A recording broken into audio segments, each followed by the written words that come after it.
When nature turns terrible, it shows no mercy to anyone. An incident like this happened with a plane called Flight 571. The aircraft went down in an icy region thousands of feet above the ground. For the surviving passengers, the only way to stay alive was to consume the flesh of their own family members or friends. So just imagine how horrifying that event truly was.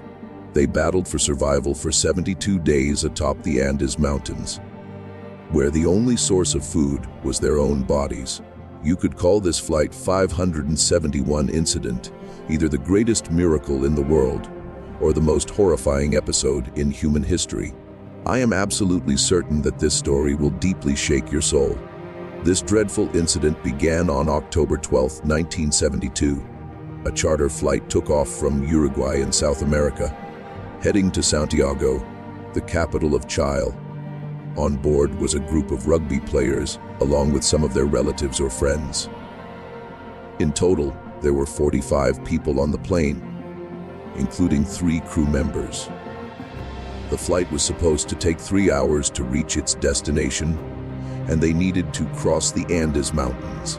But suddenly, poor weather ahead forced them to land in Mendoza, Argentina. The plane remained there overnight. The next day, October 13th, at around 3:00 p.m., the plane took off again and attempted to fly over the Andes toward Santiago.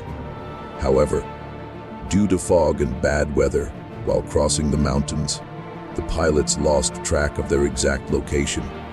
The plane was climbing to roughly 18,000 feet and slowly making its way over the Andes. But the further the pilot proceeded, the worse the weather became. All they could see in front of them was thick, dark fog. If the weather had been clear at that moment, the pilots could have assessed their surroundings and figured out where they were heading. But they could see nothing ahead except for the plane's instruments. After flying like this for about an hour, the pilots assumed they had cleared the Andes Mountains. So they prepared to land at the Santiago airport. The cockpit contacted air traffic control and requested landing permission. Based on the location given by the pilots, ATC cleared the plane to land. At 3:21, the pilot began to gradually descend, but as the plane dropped in altitude, the pilots realized they had not yet crossed the Andes, and that a massive mountain peak lay directly ahead. The pilot tried to gain altitude again, but too much time had already passed. Before the plane could climb high enough, its tail struck a snow-covered peak in the Andes, and the rear section broke off from the rest of the aircraft. As the tail separated, 3 passengers were thrown out and vanished into the mountains at terrifying speed. The impact also shattered one of the plane's wings, causing the aircraft to lose balance and slam into the other side of the mountain, breaking the second wing as well. In this dire situation, the wingless fuselage carrying the remaining passengers crashed into the snowy mountains below at 350 kilometers per hour, tearing the plane apart. Eventually, it was confirmed that the pilot died instantly, and out of 45 people, 12 lost their lives, but 33 were still alive inside the wreckage. Most of them were injured and had no idea where they were at that time. The crashed plane lay scattered across an unknown part of the Andes, about 570 meters above sea level. How they would ever return from this place alive didn't even cross anyone's mind back then. But as of now, this tragic event had only just begun. The remaining 33 passengers could not imagine what was about to happen to them. What curse these terrible Andes would bring upon their lives. Something that will shake you to the core once you know it. Since several passengers were seriously injured after the crash, there was deep concern. If the sun set and darkness fell soon, and the rescue team couldn't arrive in time, it would be nearly impossible to bring the injured out alive, because the cold of the Andes Mountains would not let anyone survive. Nighttime temperatures there dropped to almost -31 degrees C.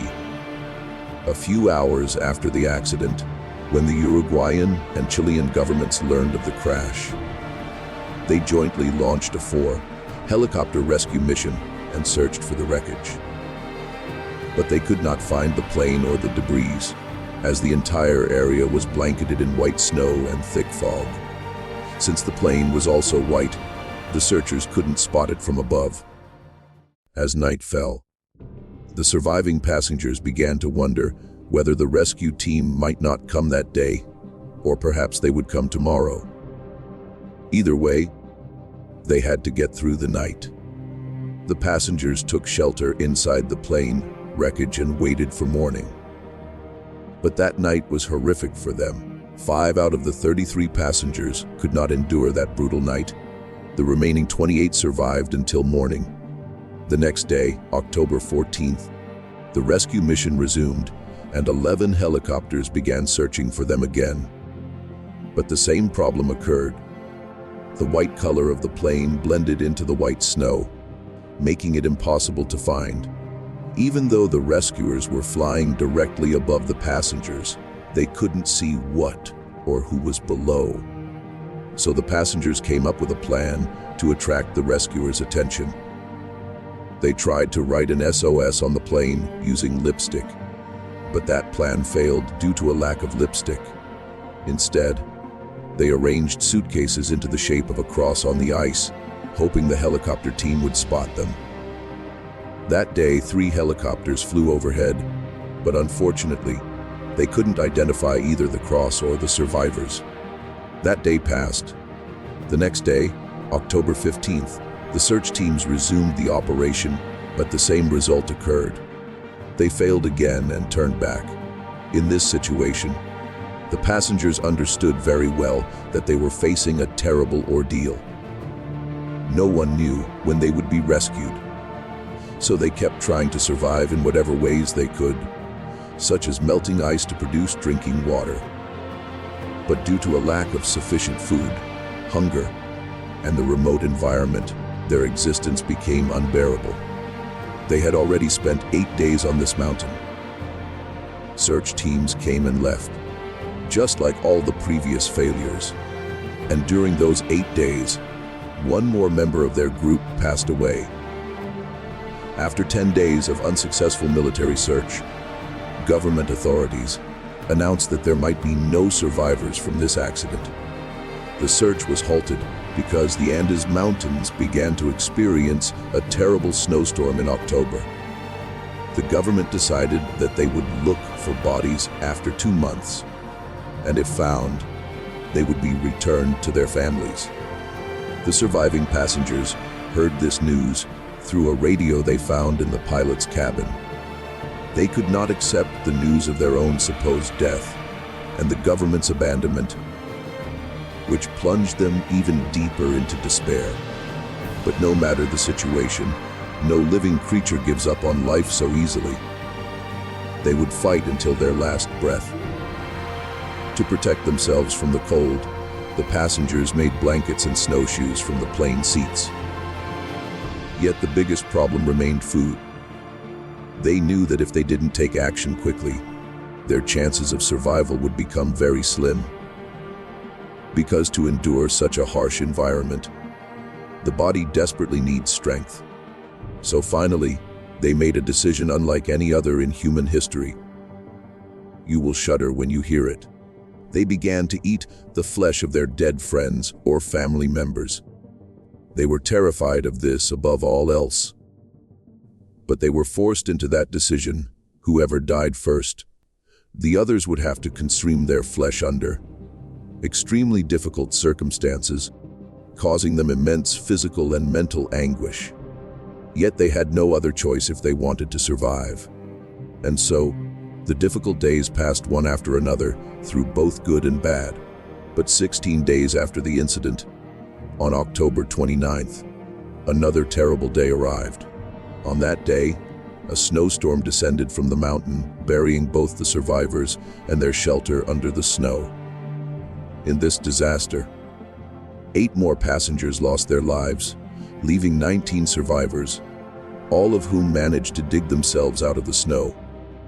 After nearly 3 days of struggle, The situation steadily worsened, and the survivors constantly faced new challenges. But they came to realize that no help would come from the outside world. They would have to do something themselves. 59 days after the incident, on December 11th, 3 more passengers lost their lives in another natural disaster. But this time, they were not discouraged.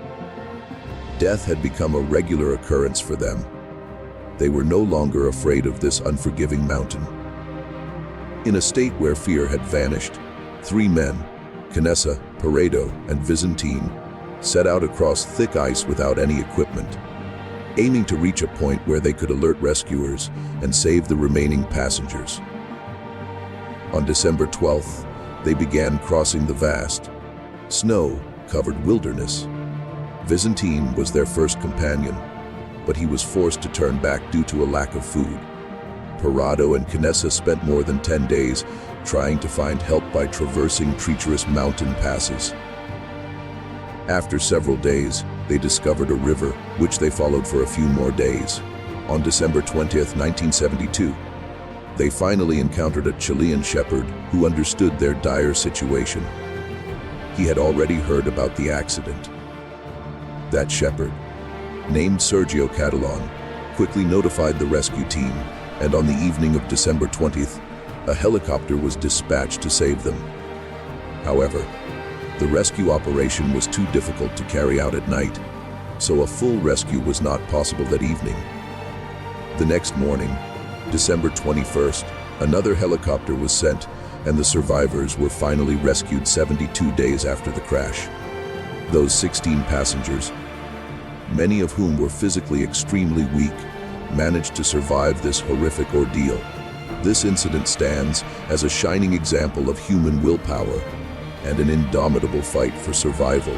The determination and courage shown by the passengers of Flight 571 to save their lives despite being trapped in the ice continues to serve as a powerful inspiration for people today.